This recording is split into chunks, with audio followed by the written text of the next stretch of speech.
Hey everyone, finished watching the next VR Troopers episode, Into Oraclon's Web. Oraclon tells Grimlord that he knows a weakness of Ryan's steals. At the dojo, Ryan is helping judge a competition. He takes a liking to a competing girl, and Caitlin suddenly sees the girl's eyes flash red. She isn't sure what to think. The girl, Alexis, introduces herself to Ryan and asks for some help training for an upcoming competition.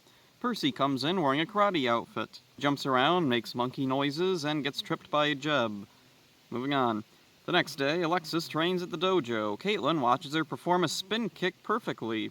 She then sees Alexis pretend not to know how to do one when training with Ryan. She tells JB they're not really sure what to think of this. Jeb suggests that they call her dojo. She has a student card with a number on it. They call and get an answer. The man who answers seems to know who she is, but then they also say to say hello to Tao. JB is suspicious. He never said where he was calling from. The audience is shown that it was actually Grimlord he was talking to over the phone, disguised as Carl Zichter, disguised as someone else. They confront Ryan about her and go to see her. They see the girl walk into a warehouse. They follow her inside. She sees them and orders some skugs to tie her up. She calls for help, pretending to be in danger. The troopers fight off the skugs and free Alexis. She tells them she was sent instructions to come here for information on the next competition she's entering. She thanks Ryan for saving her and insists they go out on a date. She takes him to a museum, and then they go down to the basement where she locks him in. She screams for help, pretending again to be in danger. Ryan transforms to break out, but the door is locked too tight to open. He doesn't want to risk hurting Alexis if he shoots through the wall, so he scans for a weak spot. He finds a hidden door with a motorcycle on the other side. At the newspaper, Alexis comes in and asks JB and Caitlin about Ryan. She pretends not to know where he is. Percy comes over to demonstrate a new judo move he learned and spills water on her. Her body begins to spark and short circuit, and JB puts it together that she's not human and demands to know what she did with Ryan. A fight breaks out. Ryan, meanwhile, escapes the museum but ends up in Grimlord's base. Grimlord and Oraclon spill their plan to him. Oraclon then leaves his usual perch on the wall with a body of tentacles and robot legs. He and Ryan begin to fight. Back at the newspaper, Alexis reveals her true form, a robot. It rampages through, but JB and Caitlin don't dare transform in front of everyone. They run out the back door and lead the robot safely away from the newspaper building. They shoot it with lasers until it suddenly explodes. Ryan stabs Oraclon's third eye and destroys him. Grimlord orders Doommaster and Despara to rebuild Oraclon. At the newspaper, Ryan returns to find it trashed.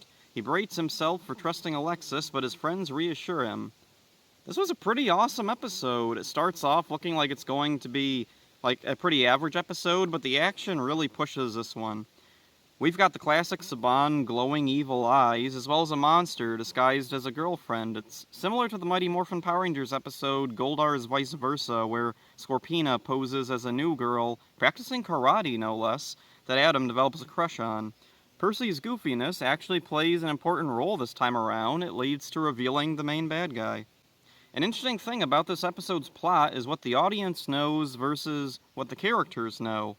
From almost the start, the audience knows something's up with Alexis, while the characters are at the most suspicious until the big reveal. Attention comes not from a mystery with Alexis, but more how the troopers will figure things out. Grimlord's plan this time was surprisingly well thought out quite a bit, probably because it was actually Oraclon's plan. The battle with Oraclon is amazing. It's always cool when the villains who aren't typical fighters take part in the action. Alexis's robot identity is less impressive, while in the newspaper building, it's pretty cool. It's throwing people around, it's smashing stuff. Once it's let outside, JB and Caitlin just shoot it and it explodes. There's not a single punch thrown. It's just they stand there and shoot at it. After Oraclon is destroyed, there's a big hole where he used to be in the Dark Fortress, which is kind of a funny visual. Grimlord orders him to be rebuilt, implying that he's not an entirely organic life form. I guess. Weird. One more interesting thing to add, the device that Alexis uses to communicate with Oraclon and Grimlord was a modified Sega Game Gear Game Genie. Yeah. I guess it is sufficiently weird looking. So, great episode. Easily one of the most action-packed so far. This was a really good one. I liked it. So that's it for this one. Hope you enjoyed it. See ya. On the next Savants VR Troopers, one of Santa's elves is on Grimlord's wish list because of his magical Give me the wishing powers of that elf! So he kidnaps the elf. Otto's gone. Scubs is thinking him. And he uses his wish for evil. I wish for the VR troopers to be transported here! So find out if we can stop Grimlord from using Santa's elf for his own evil plans on Savants VR Troopers. Monday at 5, 4 Central on Fox.